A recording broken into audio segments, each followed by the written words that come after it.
This is the most important Ripple XRP update, especially in regards to the lawsuit between Ripple and the SEC. You guys have to hear.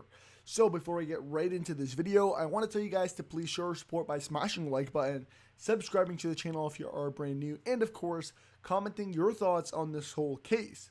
I also want to mention that I am not a financial or legal advisor, and so let's get right into the content. So August 24th, we got the breaking telephonic conference that was scheduled, and its whole discussion was supposed to be about pending privilege disputes.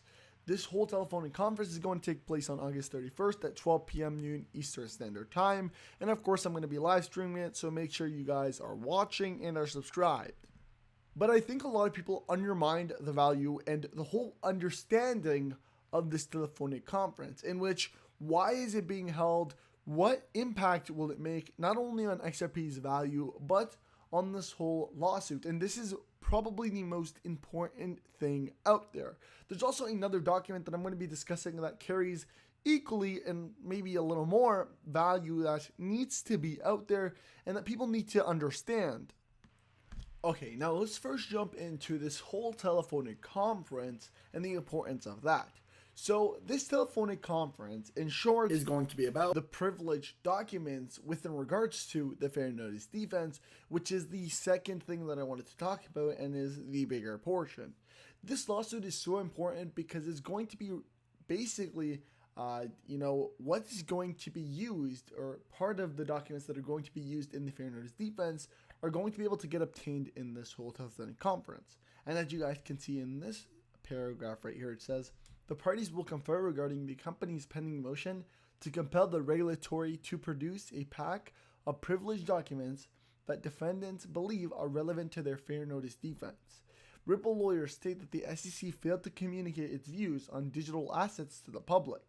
That is why it wants to force the regulatory to produce its intra-agency documents that express the watchdog's view on Bitcoin, Ethereum, and XRP. The issue with this is the memos that, Ripple won in the past were not even given to Ripple. And this is the issue that I believe is even, a bigger picture in this.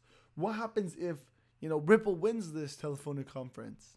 Then what? They might not even get the documents at all, even if they win it. And, this is what we've seen happen with the internal memos between Ripple and the SEC. Ripple won the telephonic conference, or the motion, whatever you want to call it, and they weren't given the documents even months after. They ended up complaining once again, telling the judge. The judge said, okay, SEC handed over. The SEC didn't hand it over, and we've just been in a circle right now where, the SEC is kind of ignoring what the judge is saying. The judge is saying, fix it on your own, and it's not really getting resolved. And all that's happening right here is a delayment of the case, and at the same time, Ripple not getting the evidence that they've won and that they're supposed to have. But let's say those documents were given to Ripple. If, of course, Ripple were to win this telephonic conference, then they could actually take these documents, use them as evidence to kind of reference, look at XRP, look at Ethereum. They're so close, and, what's even more important than that, and what we've seen kind of the SEC shift because they know of its importance, is Ethereum's security or currency status. We've constantly seen the Ripple case being referenced to XRP and Ethereum. If XRP is a security, why do you guys deem Ethereum a currency and not a security? This has been a claim that was thrown out so many times, and that is a big portion of the entire Ripple versus SEC lawsuit. But what the SEC is now trying to play is that we've never really decided the current status of, or any in the past, the status of Ethereum. And so this kind of telephonic conference is going to go into that as well.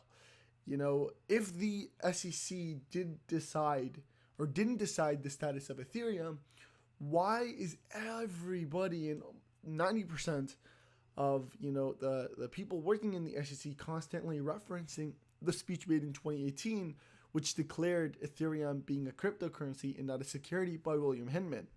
And some people may say, well, like the SEC said, William Hinman's speech represents only himself. Well, when you have a lot of other SEC officials come out and say, well, in this speech, the SEC or William Hinman highlighted the requirements to be a security or a currency, which I will show you guys the clips. And you have so many of these, officials come out and say, yeah, this speech kind of represents what we say. You have William Hinman, even after this whole, speech, come out and say, yeah, this is what we think. Why are you using the key term we? In the key term we, who are you representing? Are you representing the SEC, you, your family, your friends? And of course, I think everybody already knows this by now. All right, let's roll the clips. Named Bill Hinman, who did he gave a speech where he laid out, here's how we think about this, and gave a set of principles that the market can follow in understanding. Here's how you know if you have a security or if you don't. In Ether transactions, we keep gathering information, and at some point we say to ourselves, well, this is something that we should make clearer. In its current state, we don't see value regulating that. So we're trying to be transparent and practical as we provide more guidance. Okay, so I don't want to shift too far into, any other points. I want to once again refocus all of our attention to this whole fair notice defense in general.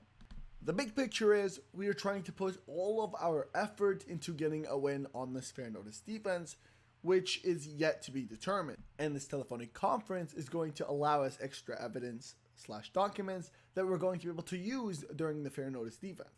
Why is the fair notice defense so important? Well, I think it's the whole idea that if the fair notice defense ends up getting accepted, we are going to be able to use the idea that there wasn't any clarity in the market and kind of use the other idea that, Ethereum was supposed to be a cryptocurrency, and William Hinman stated that. Here's the proof that it was the SEC's idea, helping rate the speech. And as you can see, we didn't understand. We thought it was a cryptocurrency, and it is following all of the cryptocurrency requirements that were stated at the time. And now when they go to the official trial for the case, they can tell the judge, look, we won the fair notice defense, so now we can use that and say, yeah, look, so clearly we didn't have any clarity, and the fair notice defense shows that. Clearly, we look exactly relevant to Ethereum, and clearly Ethereum at the time was stated as a cryptocurrency, and here is the proof behind it. Even though the SEC is saying it's only William Hinman's opinion, well, we have proof that it was the whole, SEC government's opinion. It wasn't William Hinman's.